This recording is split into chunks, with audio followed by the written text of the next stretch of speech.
Hello. In this video, I want to go through all the cards that I would include if I was going to build a High Perfect Morcant commander deck focused on Elf Ball, Elf Kindred, and playing a bunch of elves. Our commander says whenever she or another elf you control enters, each opponent blights one. So they put a -1/-1 counter on a creature they control. We tap 3 untap elves we control to proliferate. Abomination of Llanowar is 1, a black and a green for an XX with Vigilance and Menace. Whenever its power and toughness are equal to the number of elves you control plus the number of elves in your graveyard. So this card also wants us to be playing a bunch of elves. Allosaurus Shepherd is 1 green for a 1/1. It makes it can't be countered, and green spells you control can't be countered. And then for 6, it turns each elf creature you control into a base power toughness 5/5, and it becomes a dinosaur to choose other types.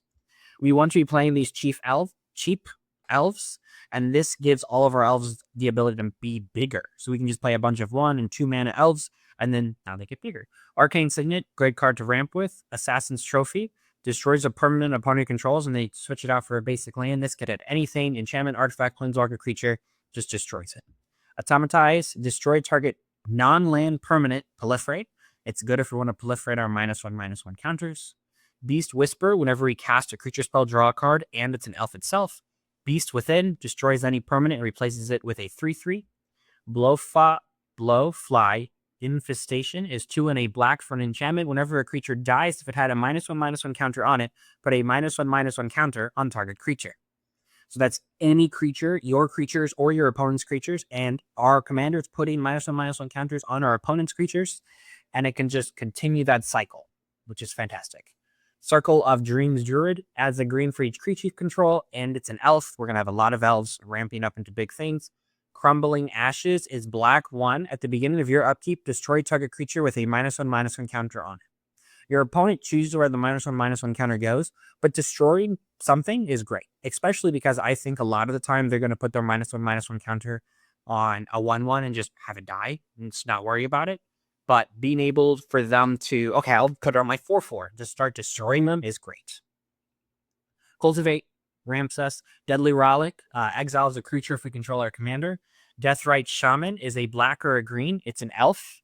You can exile a land card from your graveyard to add 1 mana of any color. That's good if you're playing fetch lands, Evolving Wild, Terramorphic Expanse, those kind of cards. Black tap, exile target instant or sorcery card from a graveyard. Each opponent loses 2 life, and it's a graveyard. So exile a land from anyone's graveyard if anyone is playing any of those kinds of effects. 1 black, exile target instant sorcery card from any graveyard. Each opponent loses 2, and then for a black, you can exile a creature card from a graveyard, you gain 2 life. It's an elf, it ramps you, and it can do things situationally. Whenever your opponent tries to reanimate something, just exile it in response. They try to flashback something from their graveyard, exile it in response. Demonic Tutor, got a ramp, got to, tutor up cards. But a lot of the times, honestly, I find myself playing Demonic Tutor in situations where it can just go get a land. Because at worst, this is like, I'm trying to think, Farseek. Farseek puts it into play. Rampant Growth. You just get a land. Comes into play tapped. And you need to go get any land out of your deck. But you can also tutor up a good card. Didonus, Elvish Archdruid. I'm not sure how to say its name, but for 4 mana, it's a 3/3. Elves you control have, whenever this creature becomes tapped during your turn, untap it and pulls a counter on it. So now you can use this, you can tap 3 elves to proliferate, and it automatically untaps them. You can do it again. You can tap other elves, same thing. Doubling Season, if an effect would create 1 or more tokens under your control, it creates twice that many instead. We have cards that make elf tokens. If an effect would put 1 or more counters on a permanent you control, it puts twice that many instead. Eladamri, 3 mana for a 3/3. You may look at the top card of your library at any time. You may cast creature spells from the top of your library. And for a green and tap 2 untapped creatures you control, reveal a card from your hand or the top card of your library. You may reveal a creature card this way, put it onto the battlefield, activate only during your turn. So let's just cast creatures from the top and put more elves into play faster. Elder Fane Venom is 4 mana for enchantment. It gives attacking elves we control death touch, and whenever an elf we control dies, each opponent loses a life and you gain a life. Elven Ambush puts a 1/1 elf warrior creature token for each elf you control into play. And you can immediately use those to proliferate. Since it doesn't give that ability to the elves, they don't have to have haste. You can just immediately, if you have 6 elves, make it 12, and you can immediately tap 3 and 3 to proliferate 2 more times. Elves of the Deep Shadow ramps you, but deals the damage, but it's an elf that ramps you. Elvish Archdruid, 3 mana for a 2/2. Other elf creatures you control get +1/+1, and it adds mana for each elf you control. This gives other elf creatures you control +1/+1 and Forest Walk, Elvish Champion. And there's going to be opponents that are just plain forests. It's going to be good. Elvish Harbinger is 3 mana for a 1/2. When it enters, you may search your library for an elf card, reveal it, shuffle your library, put that card on top, and it adds 1 mana of any color. It's good with our effects that let us cast spells from the top. Elvish Mystic, got a ramp. Elvish Promenade, it's a sorcery. Create a 1/1 elf warrior creature token for each elf you control. Essentially doubles the number of elves you have. Elvish War Master, 2 mana, 2/2. Whenever one or more elves enter the battlefield under your control, create a 1/1 elf, and then you can pay 7 to give all of your elves +2/+2 and Death Touch. That makes them very good blockers and decent attackers. Evolution Sage proliferates when a land enters. As Yuzuri, Renegade Leader, 3 mana, 2/2. 1 green to regenerate another target elf. 5 mana, elf creature you control get +4/+3 and gain trample until end of turn. Another good way to make our elves into attackers. Flourishing Defenses, 5 mana. Whenever a -1/-1 counter is put on a creature, you may create a 1/1 elf warrior creature token. And that's an elf that enters. So each opponent would blight 1. And then their -1 counter put on something, you may create a 1/1 elf. And then they put a -1 counter on something. These 2 cards just kill all of the things your opponents control. At least that's what when I look at these cards, that's what I'm saying. Freyalise, Llanowar's Fury, 5 mana for a 3 loyalty planeswalker, +2, create a 1/1 elf druid creature token with tap ag green, destroys an artifact or enchantment, or you draw a card for each green creature you control. On theme planeswalker. Fyndhorn Elves, taps for a green, just ramps you, but it's a 1 mana elf that can blight. Galadrim Ambush, 4 mana, create X 1/1 elf warrior creature tokens where X is the number of attacking creatures. Prevent all common damage to be dealt this turn by non-elf creatures. So you can just have all of that damage come at you, and then you can, if 4 creatures are attacking you, you could take all the damage, but you could also just block a 4/4, and your elf would kill the creature, and that creature's common damage would be prevented. So they can just gain up on 1 creature.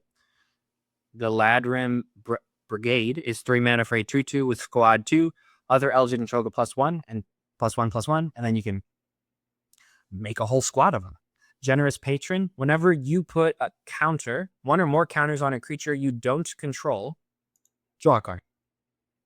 That does not work with the High Perfect, but you can support onto your opponent's things to draw cards. But this is also just a way to add, it's an elf that adds +1/+1 counters, which is good because we're proliferating so often. Glissa Sun Slayer is 1, a black and a green for a 3/3 with first strike and death touch. It's good to have on an elf. And when it deals combat damage to a player, we can draw a card and gain a life, destroy an enchantment, or remove 3 counters from target permanent. Killing a planeswalker, removing -1/-1 counters from our own things. There's some good things we can do with Glissa. Golgari Charm, all creatures get -1/-1. Destroy target enchantment, regenerate each creature you control. Most of the time, you're going to want to regenerate each creature you control in response to a board wipe. But the ability to destroy an enchantment whenever we need one gone is good too. Guardian Project, whenever a non-token creature enters, if it doesn't have the same name as a creature you control, draw a card. We are making tokens, but most of the time this is going to let us draw cards. Herald's Horn, choose elves, they cost 1 less, and at the beginning of your upkeep, look at the top card of your library. If it's a creature card of the chosen type, you may reveal it and put it into your hand. Let's just draw more elves. Heroic Intervention, keeps our elves alive. Imperious Perfect, 3 mana for a 2/2. Other elves get +1/+1, and you can pay green to tap it to make a 1/1 elf warrior creature token. Infectious Inquiry, you draw 2 and lose 2, and each opponent gets a poison counter. And now you can start proliferating those poison counters up. Kindred Dominance, 7 mana, choose a creature type, destroy all non-elf creatures. That's what it says. Lathril Blade of Elves, it has Menace. Whenever it deals combat damage to a player, create that many 1/1 elf warrior creature tokens. And you can tap 10 untapped elves you control. Each opponent loses 10, and you gain 10. So Lathril makes elves for her own ability, but it also makes elves that you can tap to proliferate. Leaf-Crowned Visionary is green. Other elves get +1/+1. Whenever you cast an elf spell, you may play green. If you do, draw a card. And it's really, really good for you to have these elf tokens enter, because you can just keep putting -1/-1 counters in your opponent's things, proliferating them, and it just drops their creatures down to the point where they would trade with elves, but also kills them so your elves can just get in. And that would be death by 1,000 paper cuts, just constantly attacking with 1/1s, 2/2s, and 3/3s. Lightning Grease, 2 mana. It's an equipment. For equipped 0, it gives equipped creature haste and shroud. Minor Elves, 1 mana elf that rams you. Lists Alan Hunt Master, 2 green for a 3/3. When you cast an elf spell, you may create a 1/1 elf warrior creature token.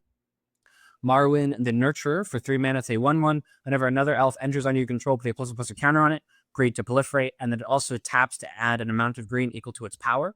So it immediately taps for 1. Other elves entering and proliferating just make you more mana. Massacre Girl, Known Killer. Creatures you control have Wither. And whenever a creature an opponent controls dies, if its toughness was less than 1, draw a card. Very good. You're minusing them down. You're going to be able to draw cards off of it. Nature's Lore can get any forest. It doesn't have to be a basic forest, so you can go get a Swamp Forest with this card. Necro Skitter, 3 mana, 1/4. Whenever a creature an opponent controls with a -1/-1 counter on it dies, you may return that card to the battlefield under your control. Fantastic card. Poison Tip Archer. It's an elf. Whenever another creature dies, each opponent loses a life. You're proliferating their -1/-1 counters. You're going to kill their creatures. Priest of Titania. It adds a green for each elf on the battlefield, including your opponent's elves if they happen to be playing Elvish Mystic or Llanowar Elves. Prowess of the Fair. 2 mana for a Kindred Enchantment Elf. Whenever another non-token elf is put into the graveyard from the battlefield, you may create a 1/1 elf. Putrefied destroys an artifact or creature. Reclamation Sage is an elf that destroys something when it enters. Shaman of the Pact. When it enters, target opponent loses life equals the number of elves you control. It's a good card. Soul Clamp can +1/-1 whenever your equipped creature dies, draw 1. Draw 2. Trades your 1/1 tokens for 2 cards. Soul Ring. Gotta play Soul Ring. Swiftfoot Boots. Hexproof from haste onto our commander. Triumph of the Hordes. Onslaught of turn, creatures you control get +1/+1 and gain trample and infect. You have a lot of elves. You can deal them a lot of damage and then just proliferate them up. Tyvar Cal, 4 mana for a legendary planeswalker. It gives elves you control tap, add black. Puts a +1/+1 counter up to 1 target elf and untaps it, so you can tap them again to proliferate. Makes elf warrior tokens you can tap to proliferate. And -6, you get an emblem with whenever you cast an elf spell, it gains haste to let it train. You draw 2 cards. Plus, you can proliferate him up. That's good. Proliferating, get an emblem. Proliferating, create more emblems. Create multiple emblems. Tyvar the Bellicose. 4 mana for a 5/4. Whenever one or more elves you control attack, they gain Death Touch. Each creature you control has, whenever a mana ability of this creature resolves, put a number of +1/+1 counters socket equal to the amount of mana this creature produced. And then you can proliferate those +1/+1 counters. Unnatural Restoration returns a permanent card from your graveyard to your hand and lets you proliferate. Wolverine Riders is 6 mana. At the beginning of each upkeep, create a 1/1 elf warrior creature token. Whenever another elf enters the battlefield under your control, you gain life equal to its toughness. Cavern of Souls can make your elves uncounterable. The Palace, you reveal an elf and it comes into play untapped. Llanowar Wastes. I love this because you have Llanowar Elves and now you have Llanowar Wastes. Same thing. Path of Ancestry, you choose elf. Well, it's already an elf. And whenever you cast an elf, scry 1. 3 Tree City, you have a lot of elf tokens. I have a strong suspicion this is going to be generating plenty of mana for you. And those are all the cards that I would include if I was going to build a High Perfect Morcant commander deck focused on elves. I hope you enjoyed the video. If you plan on building it, please let me know what cards you're most excited to build with in the comments below. If you would like to choose a topic for a future video, my YouTube members get a say in what videos I make. I hope you have a good rest of your day, and may your top decks be ever in your favor. Thank you.